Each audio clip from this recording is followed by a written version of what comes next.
Bien,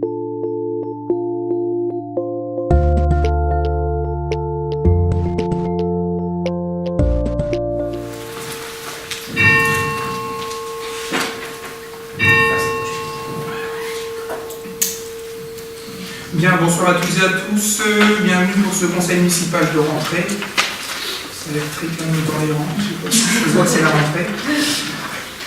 Avant d'ouvrir cette réunion, je vais procéder à l'appel pour voir si le quorum est atteint. Alors, monsieur Griner-Pierre, présent. Monsieur Namor Bruno. Présent. Mademoiselle Denis Jessica. Présente. Monsieur Donné Jean-Pierre. Présent. Mademoiselle Gilles Gwendoline, absente, excusée, donne le pouvoir à Madame Ansart.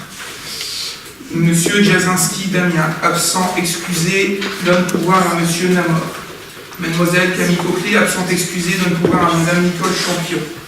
Monsieur Silvestri Francesco. Présent. Madame Marie-Isabelle Loire. Présente. Monsieur Petch Jean-Pierre. Monsieur Dramé Michel. Présent. Madame Ansart Lisiane.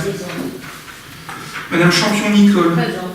Monsieur Lecoq Jean. Présent. Madame Cachemaret Corinne. Présent. Monsieur Patrice Larsin. Présent. Madame Lormier Christine, absente. Madame De Christelle, absente excusée, donne pouvoir à Madame Loire. Monsieur Ducrot Régis. Présent. Madame Cluse Alexandra. Présent. Madame Legrand Delphine, absente excusée, donne pouvoir à Monsieur Larsin. Monsieur Descamps Didier, absent excusé, donne pouvoir à Monsieur Lecoq. Madame Mazier Cathy, absente. Mademoiselle Dubocage Alison. Présente. Monsieur Marcas, absent excusé, donne pouvoir à Monsieur Joël Gaillet. Madame Guisgan Fernand. Présent. Monsieur Joël Gaillet, pardon. Présent.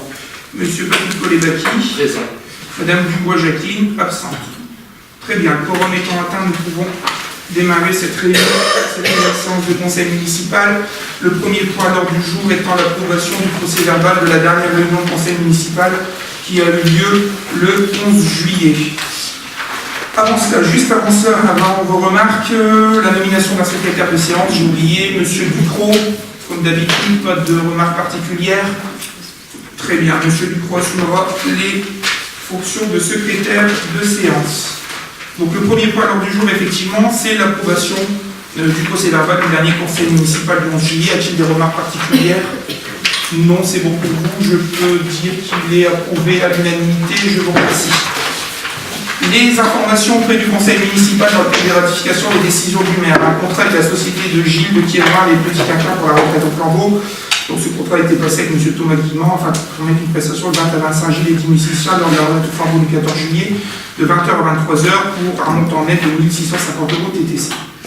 Contrat de prestation avec l'association Sauvegarde Française des Véhicules. Ce contrat est passé avec l'association Sauvegarde Française des Véhicules, représentée par M. Benoît Cornet, président. L'association est située à Onnain pour la mise à disposition du tracteur de collection avec chauffeur, ainsi que les remorques pour la réalisation des charges. Le montant total de cette prestation est de 150 € par attelage, ce qui fait un total de 1 500 € TTC. Le contrat de cession du droit d'exploitation d'un spectacle, merci pour la poubelle du collectif des Baltringues pour les quartiers d'été. Donc ce contrat est passé avec le collectif des Baltringues situé à Lille, représenté par Madame Hélène Arnold, présidente, afin de présenter la représentation du spectacle Merci pour la poubelle. Le 23 juillet 2017 à 16h30 au parc de Launay, à l'occasion des quartiers d'été. Le montant du spectacle est de 1 273 € TTC. Le contrat avec Transpertu pour la retraite au flambeau. Transpertu, représenté par M. Hamam et son Elliott, domicilié à Vieux-Condé, pour animer la parade musicale pendant 3 heures avec des percussions et ses musiciens, un contrat à 3 000 € TTC. La convention avec l'association Cellophane pour l'animation d'ateliers dans le cadre de l'ACM de juillet. Donc cette convention a été passée avec l'association Cellophane, représentée par Madame Daphné Courbeau-Petit, directrice. L'association est domiciliée à Lille pour encadrer 5 séances d'ateliers du 10 juillet au 18 juillet, donc 18 heures d'atelier, 10 heures de préparation et 8 heures de montage, en vue d'une sensibilisation autour de différents métiers du cinéma et de l'organisation d'un atelier découverte autour de la technique de la pixilation, en lien avec l'utilisation de tablettes numériques. La convention s'élève à 2 650 € TTC. La décision attributive du marché pour la mise en conformité accessibilité des bâtiments communaux à date 2017, donc pour respecter la réglementation relative à la mise en conformité et accessibilité des bâtiments de la ville, selon l'agenda d'accessibilité programmée avec la programmation 2017, un marché de travaux a été conclu avec l'entreprise Green Bâtiment, domicilié à Prouvy, représenté par M. Kodoum, directeur général. Le montant de ce marché est de 198 510 € 13 TTC. Hors taxe, pardon. Ce qui fait un total de 230 216 TTC. La convention de cession des droits d'exploitation d'un spectacle géant, Petit Jacques, et ses marionnettes et Pépin Déambule par la CRL ID Plus Conseil, nos quartiers d'été 2017. Donc cette convention est passée avec la SARL ID Plus Conseil, domiciliée à Carvin, représentée par M. Auguste Dutrieux Gérant, pour permettre la représentation de deux spectacles, Géant, Petit Jacques, ses marionnettes, et Pépin Déambule, le 23 juillet au Parc de Monel, toujours à l'occasion des quartiers d'été, le montant de la prestation est de 1400 € TTC. La convention de prestation artistique avec la petite griffe Atelier Création de Carillon en bambou, toujours pour les quartiers d'été. Donc cette convention est passée avec l'association La Petite Griffe, domiciliée à Escarmin, représentée par Nathalie et David Lecoche, président et trésorier, afin de permettre une animation Atelier Création et Carillon en bambou au Parc de Monel le samedi, cette fois-ci 22 juillet, à l'occasion toujours des quartiers d'été. Le montant de la convention est de 770 €. La convention de prestation, toujours avec la petite griffe, pour des prestations de maquillage et ateliers de création d'épouvantail, toujours avec l'association La Petite Griffe à Escarmin, représentée par M. et Mme Lecoche, président et trésorier, afin d'organiser deux animations, une prestation de maquillage artistique, ainsi qu'un atelier de création d'épouvantail au Parc de Monel, le 23 juillet, à l'occasion des quartiers d'été. Le montant de cette convention s'élève à 1120 €. La convention avec l'association Pixelumi pour la conception d'un support audiovisuel nos quartiers d'été 2017. Donc cette convention a été passée avec l'association Pixelumi domiciliée à Lille, représentée par M. Alexis Prêtre, président, pour permettre la réalisation d'un support audiovisuel alimenté par des petites interviews du public et des prises de vue réelles de nos quartiers d'été organisées les samedis 22 et dimanche 23 juillet. La convention s'élève à 2870,16 €. Contre adhésion à un service de carburant auprès de la société Total, offre au sein de l'administration. Alors, devant la fermeture de guichets et l'absence de présence humaine dans les points de vente de carburant, obligeant la collectivité à changer son mode de gestion, un contrat d'adhésion au service de carte carburant a été passé avec la société Total Marketing France, carte pétrolière domiciliée à Nanterre, représentée par son directeur, afin de permettre aux services communaux de se fournir en carburant dans les stations Total. Le compte ouvert permet à la commune d'obtenir deux cartes accréditées, permettant en outre l'accès à différents services optionnels. Le montant de ce contrat s'élève à 36 € hors taxe par 4 et par an, en outre des frais de service de 1,8% hors taxe du montant de chaque transaction TTC seront appliqués. Contrat d'adhésion à un service de carte de carburant et de la société Intermarché. Donc toujours dans le même état d'esprit, un contrat d'adhésion au service de carte de carburant Intermarché Grand Compte a été passé avec la compagnie des cartes carburant domiciliée à Saint-Ouen, représenté par son directeur, qui permet au service communal de se fournir en carburant dans les stations Intermarché. Le compte ainsi ouvert permet à la commune d'obtenir 4 cartes accréditatives. Le contrat d'adhésion est assorti d'un abonnement par carte d'un montant de 5 € hors taxe. Cet abonnement est gratuit la première année du contrat. En outre, des frais de service de 2,25% hors taxe seront appliqués au montant TTC de l'ensemble des transactions réalisées par le client. Contrat de prestation intellectuelle avec la SARL, Agence Diversité, sur l'émission d'un projet urbain communal. Donc un contrat de prestation intellectuelle a été passé pour une année avec la SARL, l'agence diversité domiciliée à Boves, représentée par Mme Cathy Brunamina, afin d'apporter à la commune une assistance en urbanisme, architecture et aménagement urbain portant sur l'ensemble du territoire communal et de définir ainsi un projet urbain communal intégrant un relevé du patrimoine. Le montant du contrat s'élève à 20 000 € hors taxe. Toutefois, dans le cadre de volet assistance de conseil urbanistique et architectural portant sur des points spécifiques, il pourra être fait appel ponctuellement au service de la dite société, moyennant le coût d'une intervention fixé à 300 € hors taxe par demi-journée. La décision d'assistance et maîtrise d'œuvre pour l'aménagement du centre technique municipal. Donc, afin de connaître la faisabilité du projet d'aménagement du centre technique municipal, une mission d'assistance à maîtrise d'œuvre a été confiée au cabinet d'études M. Etienne Lancel, domicilié 112 rue Jean Jaurès à Saint-Saul. L'évaluation de l'ensemble de cette mission est de 15 600 € de TTC. Convention avec la compagnie Justin Kiff pour la représentation de l'accordéo Minibule, nos quartiers d'été. Donc un contrat a été passé avec la compagnie Justin Kiff, domiciliée à Dunkerque, représentée par M. Fabrice Verscher, afin de permettre la représentation de l'accordéo Minibule le samedi 22 juillet au Parc de Monel à l'occasion des quartiers d'été. Le contrat s'élève à 600 €. Voilà pour l'ensemble de ces informations. Le point suivant, il s'agit de subventions aux associations. Sur le sujet, la première concerne le solde de la convention de partenariat 2017 pour l'association La Porte Ouverte, donc la dernière tranche de 28 000 €, comme les 70 000 € qui vous avaient été présentés dans le cadre de la convention. Y a-t-il des questions, des abstentions? C'est voté à l'unanimité, je vous remercie.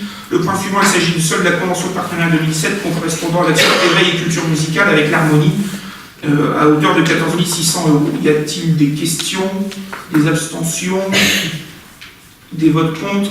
Adopté à l'unanimité, je vous remercie. Le point suivant, il s'agit d'une subvention à l'association Les Petits Chaussons. La première est liée au dispositif FPH à hauteur de 3 500 €. La seconde, c'est un solde de fonctionnement à hauteur de 7 176 €. que l'on doit cette année. Y a-t-il des questions particulières? Oui, sur les petits chaussons, donc vous parlez d'une subvention de fonctionnement, ça correspond à quoi alors? Ça correspond simplement au fait qu'il y avait auparavant du personnel municipal qui était mis à disposition, ce personnel a demandé une mutation, le personnel a donc muté, et qu'aujourd'hui le choix qui a été fait avec le conseil d'administration n'a pas été de rembaucher du personnel pour remettre à disposition, mais de voir selon leurs besoins en enseignement quel est le coût d'un certain enseignement. Un professeur, et ils font le choix selon les activités et selon les besoins. Ce qui fait que ça représente là à peu près aujourd'hui 16 semaines de cours. Le calcul qui a été fait, c'est pour rémunérer des actions, 16 semaines de cours à peu près à hauteur de 4 mois, donc septembre, octobre, novembre, décembre. Et dans le cadre d'une subvention l'année prochaine, on recomptera les activités de janvier à juin et pour la fin d'année. Donc ça va permettre de payer un salaire à l'association. Ça va permettre de payer un salaire qui cette fois-ci est réajusté, puisque nous c'était quelqu'un qui était sur 20 heures. L'association a dit qu'elle n'avait plus besoin de 20 heures et qu'elle avait besoin d'un enseignement réduit sur ce genre de choses. Elle a calculé le coût chargé de rémunération et elle nous a fait un calcul ensemble avec les services où on a fait cette proposition-là. Y a-t-il d'autres questions? Alors on passe au vote. Les abstentions, des avis contraires, vote limité, je vous remercie. L'action suivante, il s'agit de subvention dans le cadre de la politique de la ville.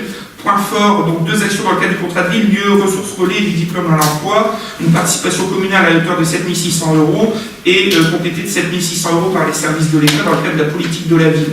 Je crois que M. Gaillet, vous ne participez pas au vote parce que vous êtes, et M. Colébaki, vous faites partie du conseil d'administration. Donc on peut passer au vote s'il n'y a pas de questions, des abstentions, des avis contraires, voter unanimité sans M. Gaillet et M. Colébaki. Le point suivant, il s'agit d'une subvention, des soldes de subvention pour la maison de quartier Amica Régel, centre social. La première concerne le solde de la subvention de fonctionnement 2017 à hauteur de 34 753 €. La seconde, l'animation et la surveillance des élèves fréquentant la restauration scolaire 2017, 15 000 €. Et les 3 suivantes, ce sont des actions dans le cadre de la politique de la ville. La première action est liée à bien manger, bien bouger, ça s'apprend, 4 602 €, complétée de 4 602 € par les services de l'État. Action numéro 2, ma musique, ma réussite, 2 575 € de fonds communaux, complété de 2 575 € de fonds de l'État. Et la dernière, opération Vive Vacances, allez les jeunes, 8 201 € de fonds communaux, complété de 8 201 € de fonds d'État. Pas de questions particulières au sujet? Pas de sujet là, sur les subventions. De manière générale, oui. Oui, je voulais savoir, je ne vois pas apparaître de subvention pour l'association Studio 920. Oui, il n'y a pas de subvention pour l'association Studio 920 puisque ça fait plusieurs mois que l'on se rencontre et qu'on travaille sur une régularisation de la situation. Aujourd'hui, on est plutôt dans l'impasse, donc pour le moment, la municipalité a fait le choix de ne pas poursuivre la mise en place et l'octroi de subvention sur le sujet. Apparemment, ils vous ont envoyé des courriers pour demander des nouvelles d'une éventuelle convention de partenariat. Où est-ce qu'on en est? Des réponses ont été dressées, sans suite. Donc voilà, aujourd'hui, on en est là. Parce que bon, on risque de mettre en péril à la fois la trésorerie, mais le fonctionnement d'une association. La mise en péril, elle n'a pas été mise en péril par la commune, elle a été mise en péril toute seule. Vous savez très bien, M. Colébaki, déjà à l'époque, vous étiez encore avec nos associations. Chaque année, l'association, la structure rencontrait des difficultés financières qui sont devenues récurrentes. La municipalité, la vôtre et la nôtre, a essayé de résoudre ces problèmes par un suivi et une gestion drastique. Aujourd'hui, il apparaît qu'il n'y a pas de gestion rigoureuse de la part de l'association, il faut dire les choses, et il n'y a pas une volonté de travailler de l'avant de la part de certaines personnes, pas de la part de tout le monde, de certaines personnes. Donc aujourd'hui, la solution est de se dire on est dans une impasse, la municipalité ne souhaite pas, au vu de la gestion de cette structure, continuer à apporter des fonds sur le sujet, en tant qu'une solution ne sera pas trouvée de manière collégiale. Pourtant, lors de la fermeture du centre de formation, sur vos conseils, ils avaient licencié une personne et vous leur aviez promis apparemment de les aider davantage sur la partie associative. Oui, d'ailleurs, une convention avait été soumise l'année dernière sur une aide exceptionnelle sur le sujet. Les fonds ont été versés, sauf qu'ils n'ont pas forcément été fléchés comme ils devaient l'être. Donc aujourd'hui, voilà, c'est comme ça. La situation est telle qu'elle. Voilà, aujourd'hui. Vous allez les rencontrer prochainement? On est toujours ouvert pour les rencontrer, il n'y a aucun souci là-dessus. Par contre, le discours ne bougera pas, on reste toujours sur la même solution, en disant voilà, on souhaitait travailler sur quelque chose de plus opportun, les personnes du conseil d'administration sont tout à fait ouvertes pour revoir l'organisation et le travail qui est au sein du SO 220, d'autres personnes non. Aujourd'hui, on est face à une impasse, et il est clair que la commune ne cédera pas à des lettres de menaces, de chantage ou je ne sais quoi, tant qu'il n'y aura pas une gestion rigoureuse de la structure, avec un plan de structuration, un plan de financement, et puis voilà. Moi, je donne des exemples simples. Quand on est une structure qui a des difficultés, on ne commence pas à avancer, à avoir de la folie des grandeurs pour l'organisation de galas ou de certaines choses. On fait en fonction des moyens. D'autres associations ont eu des périodes difficiles, je pense des fois au centre social. Et ben, elles ont mis en place des plans de restructuration, elles ont fait attention, elles ont su se redresser financièrement. D'autres structures ne semblent pas le comprendre. Aujourd'hui, la commune est quand même en position pour regarder de manière claire l'utilisation des fonds publics qui sont octroyés par la ville. Voilà. Je ne peux pas être plus clair. Vous avez l'air de mettre en doute la gestion alors, de l'association. On l'a déjà abordé, oui. C'est quelque chose dont on a déjà abordé en réunion et ce n'est pas d'aujourd'hui. Donc voilà. Allons-y. Sur ces votes-là, en tout cas, y a-t-il des questions? Non. Des abstentions? Des avis contraires? Vote limité? Je vous remercie. Le point suivant, la tenue de l'inventaire natif du CIVOM et une proposition de ventilation de certains actifs aux communes membres.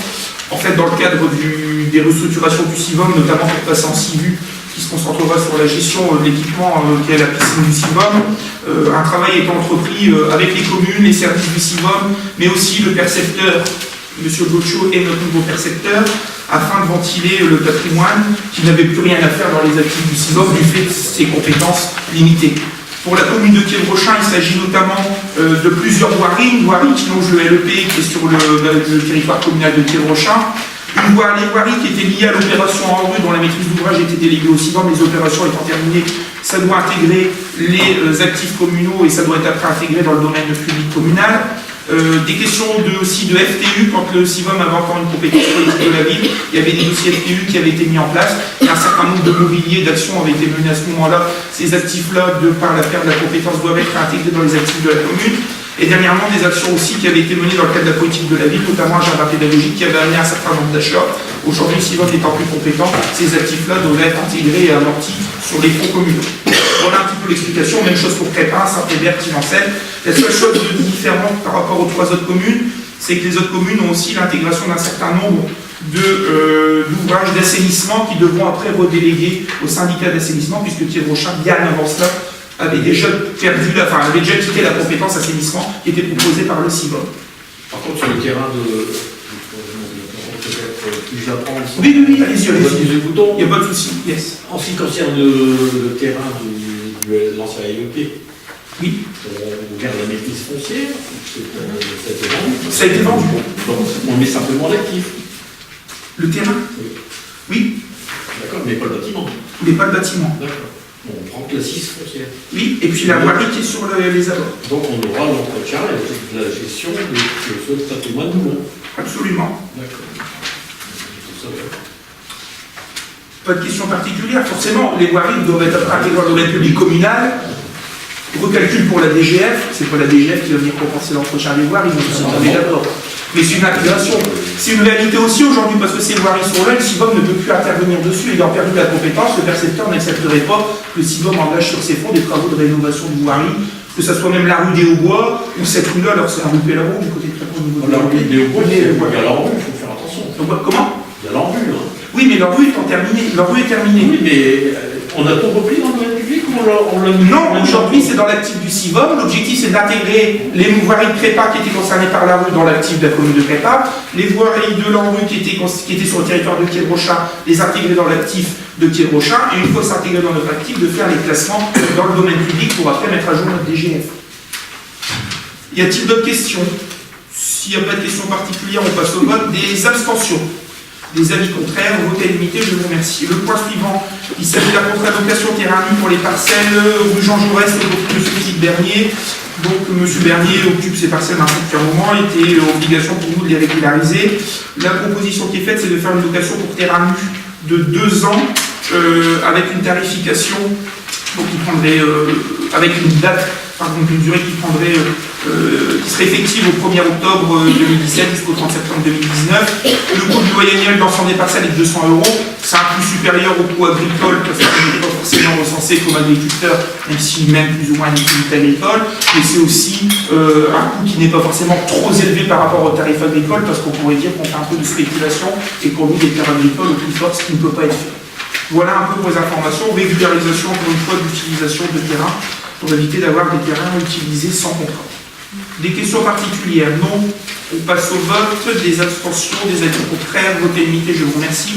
Le point suivant, il s'agit d'une clarification pour des sorties au Phénix, notamment dans le cadre de la programmation culturelle. Il va être proposé aux habitants 3 sorties au Phénix. Je vous demande de prendre note, parce que ça n'a pas été spécifié dans la délibération, mais de préciser que c'est dans la limite de 25 places par spectacle. C'est important sur le sujet. Donc, 3 spectacles sont proposés. Pourquoi 3 spectacles? C'est parce que il y avait une proposition de tarif préférentiel à ce sujet. Dès qu'on prenait 3 spectacles, c'est 3 spectacles qui sont plutôt grand public et qui peuvent attirer du monde. Le premier aura lieu le dimanche 17 décembre à 16 h. C'est un spectacle de cirque à voir en famille, dès 6 ans, qui s'appelle FAC par la compagnie Defrato. Le tarif moins de 18 ans est de 10 €, le tarif adulte 15 €. Le second spectacle a lieu le mercredi 14 février 2018 à 15 h. C'est un spectacle de théâtre d'ombre au carrefour de la bande dessinée par la compagnie Zapoy, donc à voir en famille à partir de 8 ans, tarif de moins de 18 ans 10 €, tarif adulte 15 €. Le troisième spectacle a lieu le mardi 3 avril 2018 à 20 h. Il s'agit d'un spectacle de cirque à voir en famille, des 10 ans, Speakeasy par la compagnie The Rat Pack. Donc là, il y a un tarif moins de 18 ans à 14 € et un tarif adulte à 19 €. Il y a un tarif préférentiel de groupe et à chaque sortie, il est proposé un aller-retour en bus. Voilà, il est proposé au conseil municipal donc, de valider l'ensemble de ces tarifs et d'autoriser à encaisser ces recettes sur la régie cérémonie, spectacle et manifestation. Le tarif comprend le oui, bien sûr. Parce qu'on trouve un peu cher le... Oui, en fait, c'est l'entrée spectacle plus le transport aller-retour. Et les 25 premiers, pardon. Les 25 premiers, oui, c'est ça. Oui, c'est ça. On met le chrono et on dit 25. Comment on fait? Il y aura une date d'ouverture de guichet, comme on fait sur chaque spectacle. À partir de telle date, vous pouvez vous inscrire. Voilà. Et quand on est sur les 25, on est sur les 25. C'est élevé quand même, parce que c'est pas accessible à toutes les familles de Thiébonchat. Si on prend un couple avec 2 enfants, ça fait quand même, pour certains spectacles, 66 €, c'est quand même élevé. Vous estimez que c'est assez cher, c'est une proposition parmi d'autres activités, bien sûr, mais bon. C'est un spectacle à voir en famille. Oui, c'est vrai que ça peut C'est proposé par le Phénix. C'est proposé par le Phénix. Le tarif de 10 et 15 €. Non, c'est des tarifs qui ont été retravaillés. Il y a eu, en fait, 10 € qu'on soit clair. Hein. Les spectacles sont facturés, par exemple pour les moins de 18 ans, c'est 10 €. L'entrée est à 10 €, on ne rajoute pas. Par contre, pour les tarifs adultes, je crois que c'est un petit peu plus cher, et c'est 12 € et on rajoute 3 € pour prendre un petit peu en charge les tarifs du transport. Voilà. Voilà pour les explications. Y a-t-il d'autres questions? Bah non, on prend en compte le bus. Ah oui, donc ils ont intérêt à aller en voiture.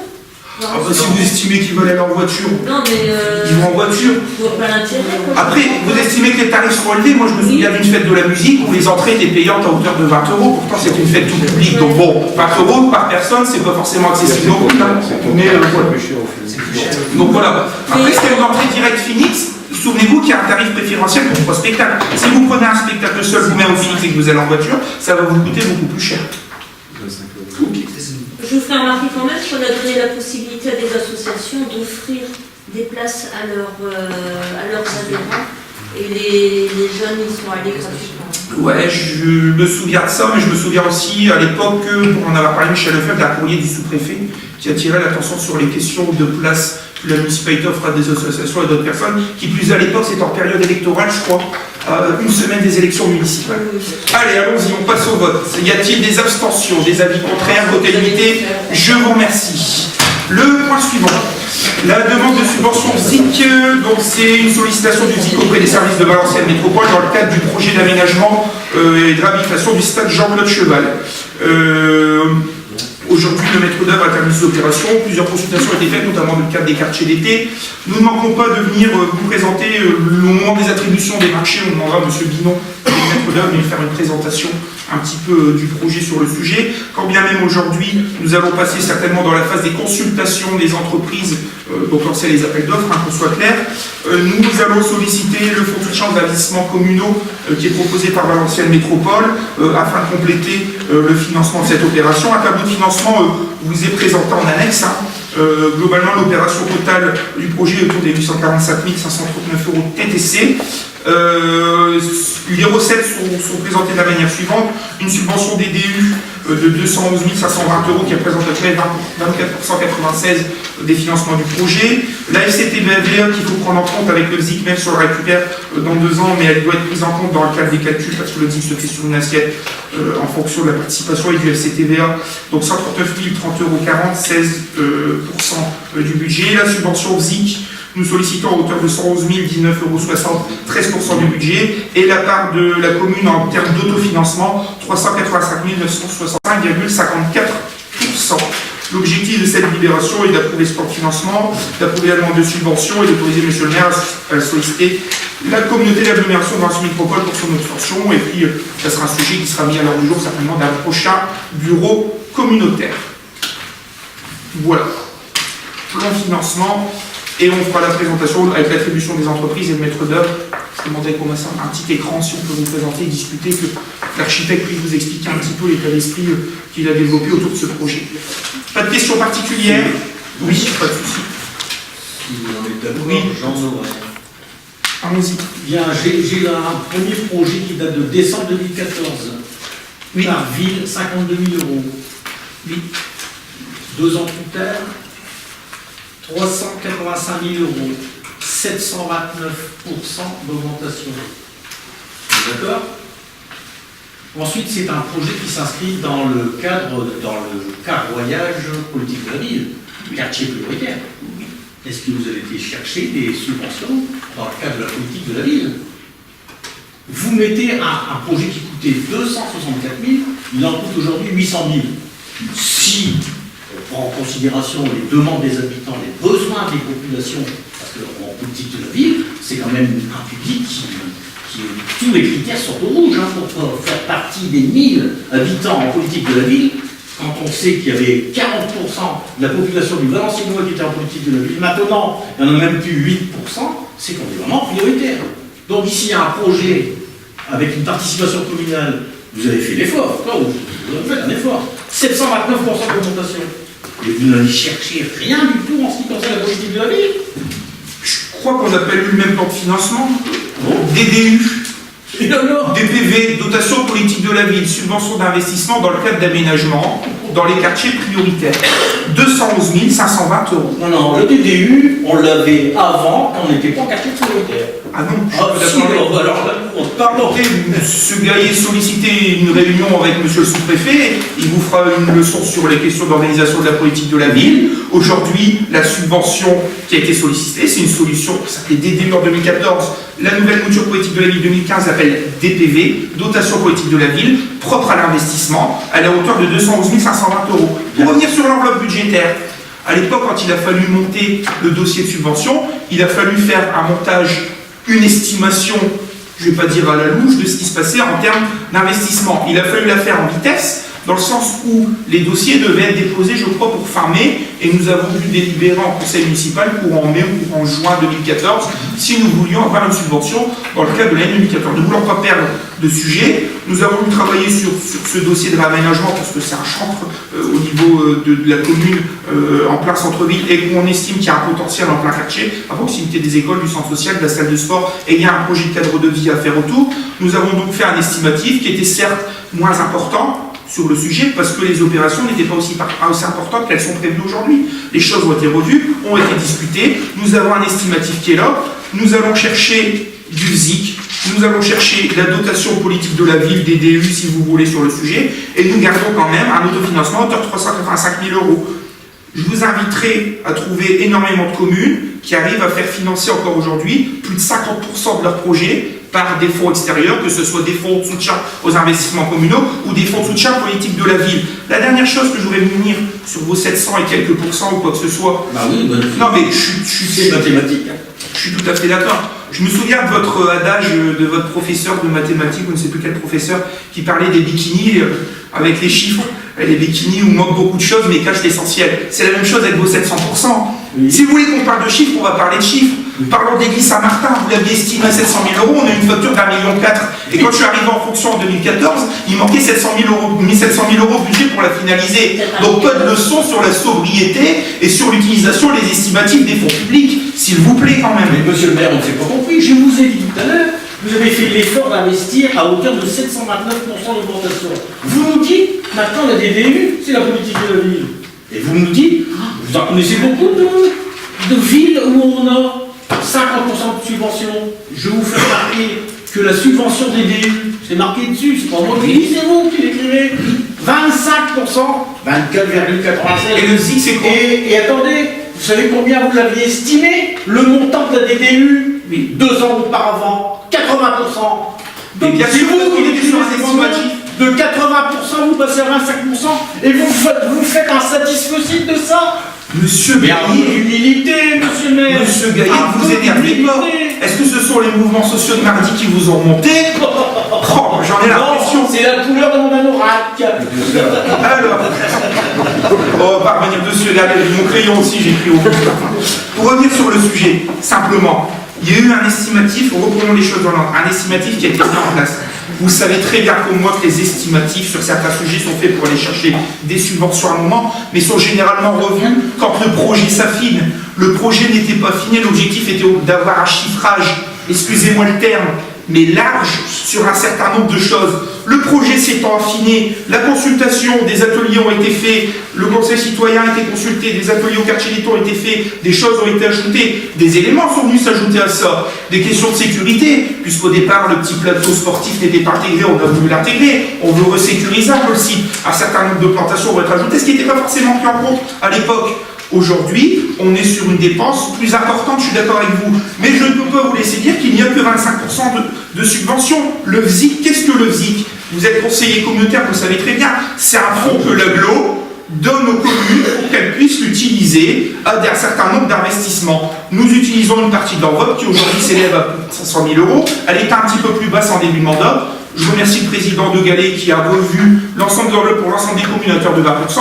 Aujourd'hui, nous avons un peu plus de 500 000 € dans lesquels nous n'avons pas encore pioché. Nous avons seulement pioché dedans pour réaliser des investissements au niveau de la commune, des investissements propres, d'aménagement de quartier, d'amélioration des bâtiments, que ce soit de l'accessibilité ou quoi que ce soit. Voilà un petit peu les effets du VZIC. Ça rentre complètement dans le sujet. Aujourd'hui, si on va chercher des subventions sur le sujet, plus de 50%. Part de la commune en autofinancement, c'est clair, 45,54%. On ne peut pas être plus clair. Maintenant, si vous estimez que le VZIC, c'est pas de la subvention, et que la DDU, on pouvait aller chercher beaucoup plus de DDU, pourquoi vous n'aviez pas monté le dossier? Quand on est arrivé en 2014, il était prêt sur la table, et on pouvait aller le chercher. Voilà, il a fallu travailler une époque dans une précipitation. Ce dossier-là aurait pu être avancé. Je le rappelle encore une fois, on aurait pu le mettre en programmation 2016. L'objectif était de le programmer en 2016. Le problème des ateliers municipaux nous a obligés à gérer ce dossier en priorité, en démolition, en indemnité, pas forcément sur les questions financières, mais sur les questions d'ingénierie, sollicitation des services. Je ne pouvais pas demander à mes services de gérer une opération comme les ateliers municipaux, à la fois les nouveaux ateliers, mais la démolition et toute la partie technique d'indemnisation, et en même temps se lancer dans cette opération. À un moment, on est une commune de 6 000 habitants, on ne dispose pas d'une ingénierie aussi développée pour mener à terme autant de projets simultanément. Voilà un petit peu la réponse que je peux avoir sur le sujet. Maintenant, je ne peux pas avoir de plus. Je vous l'accorde. Et je vois que vous avez même écrit que le service des ressources humaines, on verra ça juste après, il était réduit à sa plus simple expression. Alors vous allez nous donner une expression, et puis vous allez nous donner la plus-value que vous y mettez en embauchant à tour de rôle, en créant des postes, en nous donnant aussi le pourcentage par rapport au budget, combien on est en pourcentage. Tout ça, vous nous direz après. Pas de souci. Et tout à l'heure, vous nous disiez, avec une commune de 6 000 habitants, on ne peut pas monter tous ces projets-là. Mais qu'avez-vous monté comme projet depuis 2014 ? Monsieur le maire, est-ce que vous pouvez nous faire une liste exhaustive ? Vous voulez qu'on fasse une liste ? On a mis un petit peu d'ordre dans le bordel que vous nous avez laissé, clairement, qu'on soit clair. La commune se désendette, ça fait 3 budgets que la commune se désendette. Aussi pour récupérer de la capacité, et c'est peut-être pour ça aussi qu'on peut travailler aujourd'hui. Je vais vous expliquer tout à l'heure quelque chose sur le personnel, les calculs qui ont été faits entre les embauches et les départs. Vous allez être étonnés de ma réponse. Allez, allons-y sur le FZIC. Y a-t-il d'autres questions? Non, je pense que c'est bon. Ah oui, allez-y, Mme Guizot. Par rapport au premier projet, donc vous l'aviez présenté à une cinquantaine de jeunes, il me semble. Oui. Vous aviez rencontré ces jeunes-là. Oui. Est-ce que le nouveau projet, ces jeunes ont été concertés? Le nouveau projet, il a été consulté à 2 égards au sein du Conseil citoyen, donc les représentants des quartiers prioritaires, et dans le cadre d'un atelier et d'une question ouverte au sein du dispositif des quartiers d'été où les gens étaient invités à mettre un certain nombre de remarques qui ont été prises en compte sur le choix du mobilier, sur certains aménagements. On a même revu certaines logiques des fois d'utilisation sur le sujet. Voilà. Dans votre code. Ah bon, je crois qu'on n'a pas vu les mêmes choses. Je sais pas, oui. Pourtant, je vous ai vu au quartier d'été, vous n'avez peut-être pas vu le stand, bon, c'est tout. Mais voilà. Ouais, mais c'était pas très... Allez. Cette présentation. Absolument. Allons-y. Y a-t-il des abstentions? Des avis contraires? Votez à l'unité. Je vous remercie. Madame Guizot, on a voté, ça m'embête quand même un petit peu. Vous allez trop vite, monsieur. Mais non, ça vous suivre, la gymnastique intellectuelle, il faut l'anime un petit peu. Stimulez-vous. Stimulez-vous. Je sais qu'on a l'habitude de vous répondre rapidement, mais allez. moi. Le bail locatif au 51 de Guy Borel. Les services techniques aujourd'hui ont refait un certain nombre de travaux à l'intérieur, en régie. Le logement peut être vendu, le loyer est revalorisé parce qu'il était plus au niveau des loyers actuels. Donc c'est un logement qui est présenté tel quel, donc un couloir, salle à manger, WC, salle de bain, cuisine, il a 2 chambres. Au total, il a une surface totale de 73 mètres carrés et une surface habitable à peu près de 50 mètres carrés, presque 51 mètres carrés. L'objectif aujourd'hui est de valider ce bail à hauteur de 350 € par mois. Bien sûr, l'ensemble des charges sont à la charge aux frais des locataires. Des questions particulières? Non. On passe au vote. Des abstentions, des avis contraires, vos qualités, je vous remercie. Le point suivant, la modification du tableau des effectifs avec la création d'un poste d'adjoint administratif principal de 2e classe. Il s'agit notamment de la création du développement du pôle ressources internes sur le sujet, avec un poste d'adjoint administratif 2e classe, notamment pour le service ressources humaines. Ce poste est créé à compter du 15 septembre 2017. Les crédits sont prévus au budget 012, charge de personnel et frais assimilés, et nous actualisons le tableau des effectifs permanents en attachant ce nouveau poste au sein de ce tableau. Alors, je crois qu'il y a des questions là-dessus. Tout à l'heure. Donc, il n'y a pas de questions. Non, c'est sûr. Ah, bah alors, allez-y. Allez, normalement, vous allez nous dire la plus-value. Si avant c'était la simple expression, maintenant vous allez donner une expression beaucoup plus complexe, beaucoup plus organique. Donc, dites-nous comment vous voyez les ressources humaines demain. Alors, le pied prochain, et qu'est-ce que ça va amener aux habitants du pied prochain d'avoir un pôle de ressources humaines qui ne sera plus réduit à sa simple expression? Pas un pôle ressources humaines. Demain, nous sommes... C'est une présentation peut-être très rapide que je vais essayer de faire. Elle est en train d'être faite, travaillée par les services depuis un petit moment, et puis elle est en discussion avec les services, les représentants du personnel. C'est mettre en place ce qui n'a jamais été mis en place. C'est en fait un organigramme pour savoir qui fait quoi, comment. Non, mais ça n'a jamais été mis en place, je suis sérieux là-dessus. Alors vous êtes pollutant, ou peut-être parce que comme il n'y avait pas de personnes pour passer du temps sur les ressources humaines, ça n'a jamais été mis en place. Aujourd'hui, il y a une volonté de mettre en place. Et vous comprendrez pourquoi? Parce que c'est aussi lié à d'autres délibérations après, notamment des délibérations liées au RIVZ ou encore aux questions du règlement intérieur du personnel. Très simplement, l'objectif aujourd'hui est d'organiser les services de la commune en 4 pôles.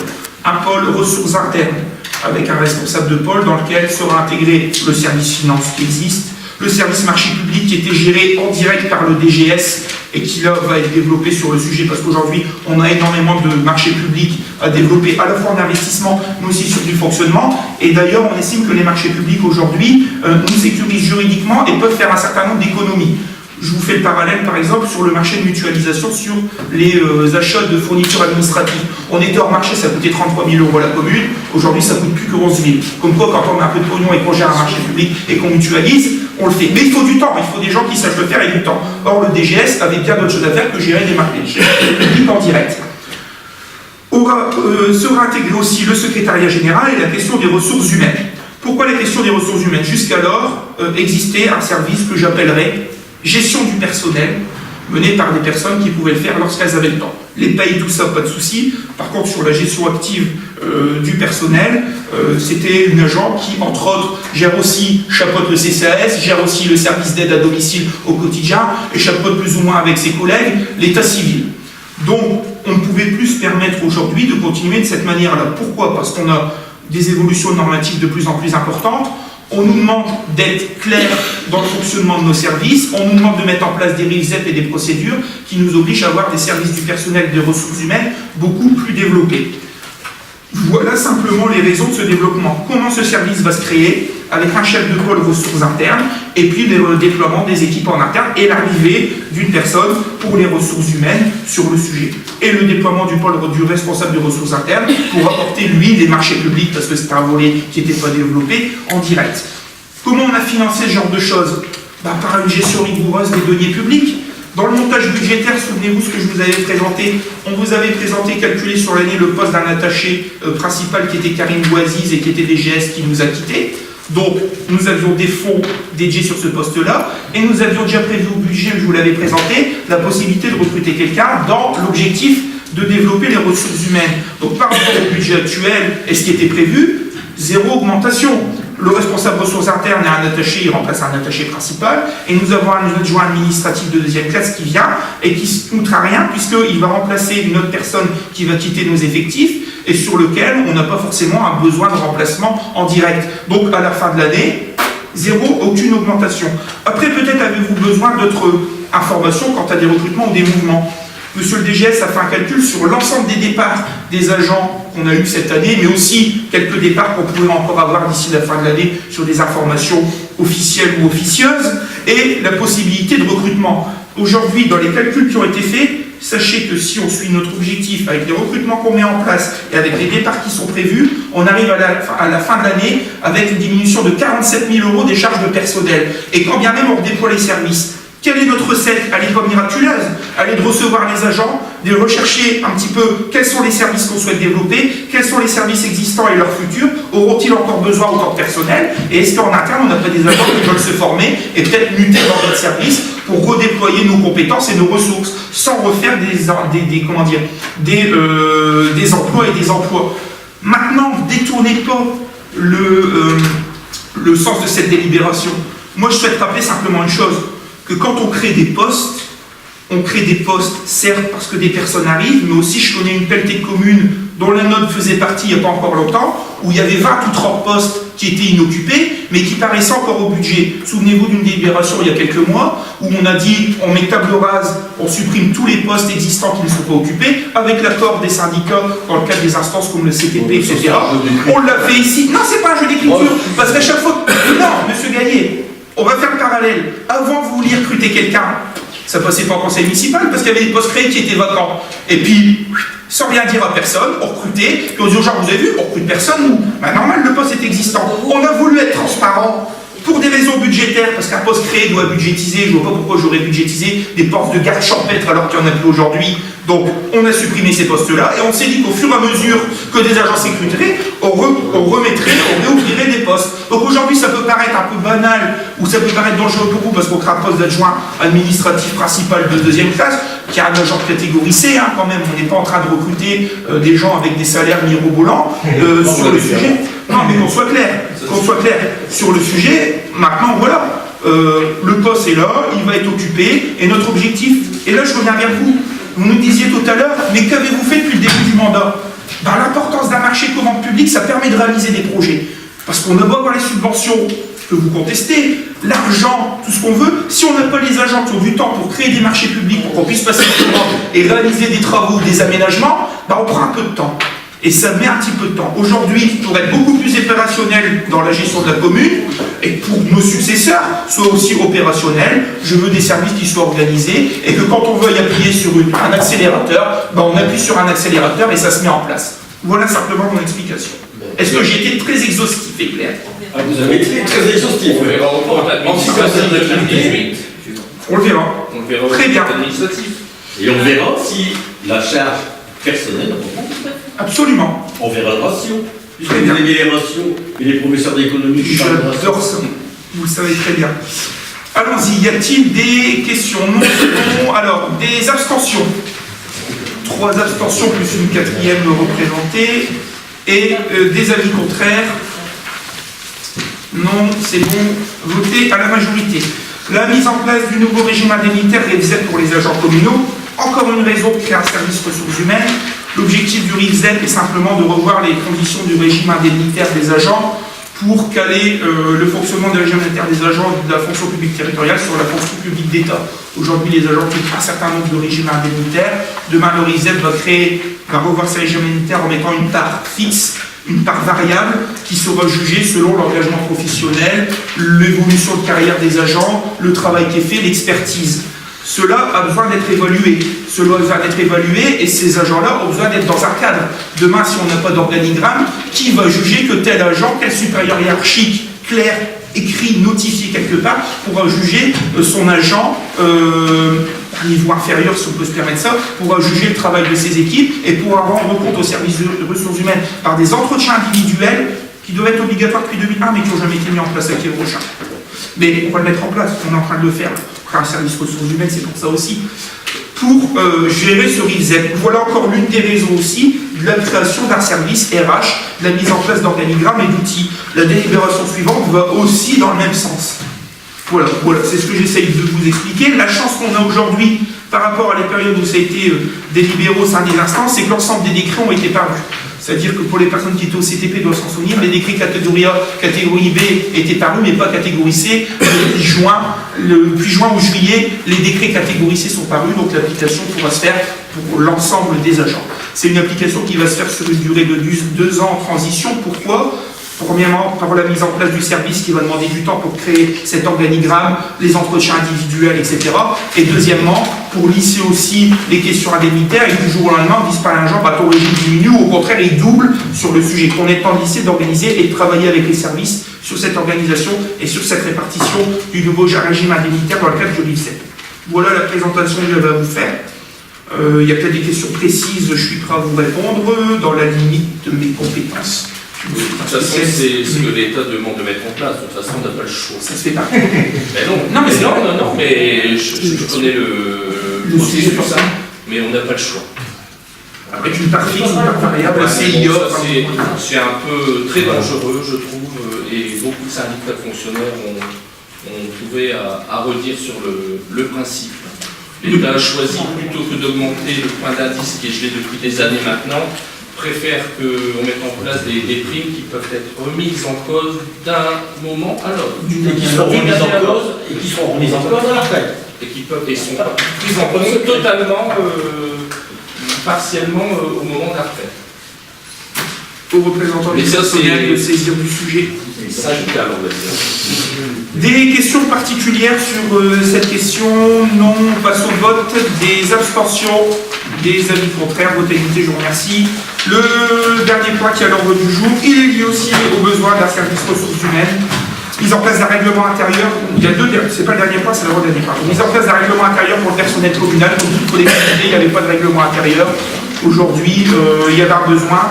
Ce travail a été réalisé, je le souligne aussi, par le DGS, par d'autres cadres, mais aussi par un agent de prévention et par les représentants du syndicat, qui ont un très bon travail en termes de navette, d'échanges sur le sujet, pour que ça se passe bien. Et les CTP se sont bien passés, puisque les échanges se sont faits en amont et toujours été faits dans le bon sens. Voilà, c'est un outil parmi tant d'autres qui est aujourd'hui mis en place au niveau de la commune de Kievrocha. Des questions particulières? Oui, tout à l'heure, vous parliez des cartes de transport de carburant. Il faudra peut-être remettre le règlement à jour par rapport au fonctionnement. Il n'était pas prévu, on y proposera un avenant dans le cadre d'un prochain CTP d'ici la fin d'année. Si vous me permettez une parenthèse sur ces cartes, on en parle. Est-ce qu'elles sont fixées par nombre de véhicules et est-ce qu'il est possible de savoir un peu quel est le parc de véhicules de la ville actuellement? Comment on gère le parc de véhicules, etc. Les cartes sont faites, on a pris déjà 2 prestataires. On élargit le sujet, hein. Je pourrais vous dire, je vote en touche, ça n'a rien à voir avec la libération, mais soyons clairs, on va en discuter de manière ouverte.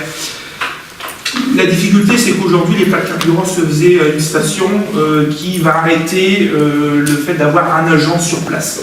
Donc on avait la difficulté.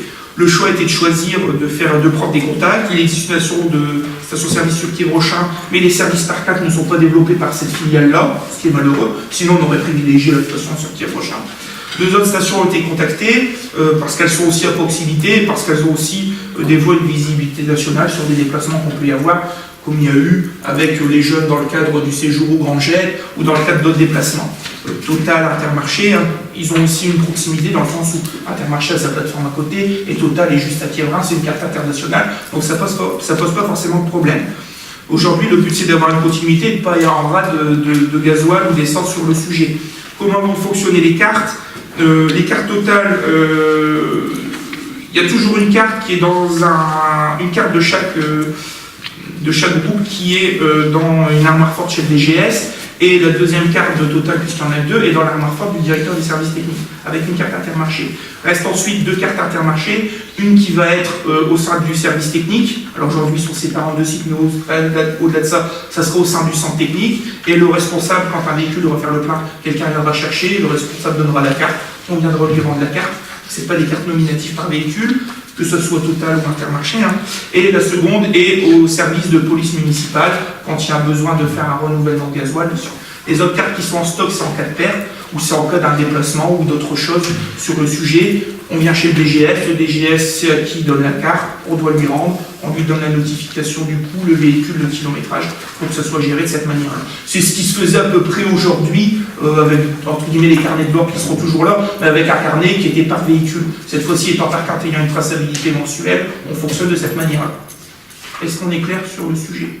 Donc on passe par le pour le ressources humaines, non? Non. Non, parce que vous l'avez dit tout à l'heure, ça fait partie aussi des ressources humaines. Non, la mise en place d'un règlement intérieur, de manière générale, c'est un travail qui a géré en termes de ressources humaines. Pas d'autres questions? Si, par rapport à l'organigramme, je vois au niveau du nombre de congés, dont vous parliez qu'il y avait des départs, bon, il y a des départs pour des promotions, c'est-à-dire il y a des départs aussi pour, si vous sentez comme il y a un Quiévrochin, vous quittez, hein, comme on l'aura dit dans la Absolument, et je le répète encore ici, toutes les gens qui ne se sentent pas bien, le recherchent. Mais je ne lui pas non plus la vie. Et vous nous dites que vous ne les remplacez pas tous. Pas forcément. Donc le responsable des espaces verts donc va partir, hein, Oui. monsieur Lalande a pris ça, et C'est une volonté de- quand même ce responsable. C'est une volonté de la part de l'agent, et Non, je me demande si vous allez le remplacer après, c'est pas oui, il y a pas oui, son oui, départ. oui, oui. D'accord. Réponse. Faite. Faites-le. Qui sera faite. Et aux ateliers, le départ aux ateliers va être remplacé, parce que je vois que monsieur Dufour donc gère les services techniques, les espaces verts. Dans le cadre de l'organigramme, il y aura un responsable de CTM qui pilotera les 3 équipes, espace vert, voirie, bâtiment, avec entre guillemets des chefs d'équipe qui sont soit de chez nous, ou soit dans le cadre des espaces verts, quelqu'un qui viendra en tant qu'agent de maîtrise ou quoi que ce soit renforcer les équipes. Donc Voilà. vous utilisez là-bas ressources humaines. Absolument. Et un organigramme. Et alors, là par contre, c'est pas gentil parce que les organigrammes, il y en a. Ah bon? Bon, tiens. Mais on a vu. Bon, Bien sûr, M. Gaudi n'est plus là. après, c'est la... Ah bah, il pourrait nous l'expliquer l'organigramme. Ça nous a pas empêché de travailler. Non, mais après, c'est Non, mais ça vous empêche. C'est la volonté du DGS aussi de construire l'organigramme. Je ne vais pas parler en son truc, un organigramme, le DGS l'a construit avec la demande de certains élus, mais certains membres du personnel ne voyant pas d'un bon oeil l'arrivée d'un organigramme pour diverses raisons qui les concernent, ont fait à l'époque pression sur certains élus et il a été demandé au DGS de revenir en arrière et d'abandonner l'idée d'un organigramme. Aujourd'hui, si on veut mettre en place une politique RH, des RIVZEP, si on veut mettre en place un suivi des carrières des agents, pour les agents, si on veut mettre en place des plans de formation, si on veut mettre en place, toujours dans l'intérêt des agents aussi, si on veut mettre en place aussi une question RH, quand il y a des questions disciplinaires ou quoi que ce soit, il nous faut des règlements intérieurs, Il nous faut, pour me couvrir moi aussi, on parle d'EPI, un agent aujourd'hui sans règlement intérieur, à part des notes de service qui mettent des EPI, un agent peut se retourner contre le maire en disant bah, monsieur le maire, il n'y a aucun règlement intérieur que j'ai signé qui me dit que je dois mettre mes EPI, même si j'ai eu une note de service, c'est votre faute, vous êtes condamné. Même si j'ai acheté des EPI, même si la commune est équipée, avec c'est l'agent qui ne veut pas les mettre, bah, ça se retourne contre la ville. Là, il va signer un règlement intérieur, il est au courant, après il l'applique comme il veut. Mais aujourd'hui, c'est aussi des outils de RH dans l'intérêt des agents et dans l'intérêt de la collectivité, de la responsabilité des élus. Ça se fait un peu partout, hein, je veux dire, c'est pas comme des fois il y a des règlements d'établissement propres dans des services propres, mais voilà un petit peu le fonctionnement. Mais je prends en compte votre remarque aussi, M. Kolibaki, sur la question des cartes de carburant, mais effectivement, c'est des choses qui ont été mises en place depuis maintenant, depuis le mois de mai-juin, et on n'était pas encore forcément confronté à ce problème de carte de carburant qui s'est présenté en juillet. Donc il faudra travailler sur un avenant, un prochain CT, il faudra présenter l'avenant ici au conseil municipal. Pas d'autres questions, on passe au vote. Y a-t-il des abstentions, des avis contraires, voté limité? Je vous remercie. Convention d'adhésion au service prévention, pôle santé, sécurité au travail. Encore des ressources humaines. D'ailleurs, ça devrait peut-être même apparaître en question d'hier, ça devrait être question à faire du personnel ou ressources humaines. Ressources humaines, absolument. Convention d'adhésion au service pôle prévention, sécurité au travail. L'objectif est d'adhérer au service prévention du centre de gestion pour qu'on puisse le solliciter beaucoup plus facilement et qu'il déploie son réseau en cas de problème. On a déjà eu le cas sur des cellules psychologiques qu'il a fallu mettre en place. À condition d'avoir des gens, il n'y a plus de visite de médecins du travail. Mais voilà un petit peu la situation. Aujourd'hui, c'est plus facile pour nous quand même de solliciter, de jouer dans le réseau, quand bien même il n'y a pas forcément le retour. Je suis tout à fait d'accord avec vous. Des fois, la réactivité n'est pas là, mais c'est pas forcément flexible. Voilà, je vous remercie pour ce conseil municipal. Je pense, sauf agenda ou sujet particulier ou rapide, que nous aurons encore. On l'a pas voté, excusez-moi. Y a-t-il des abstentions, des avis contraires? Voté limité, je vous remercie. Aujourd'hui, donc je disais, je pense qu'à cas particulier ou questions importantes, nous reverrons au minimum, et je pense que ce sera ça une fois d'ici la fin de l'année. Voilà, bonne soirée à toutes et à tous, et merci pour votre présence et votre attention.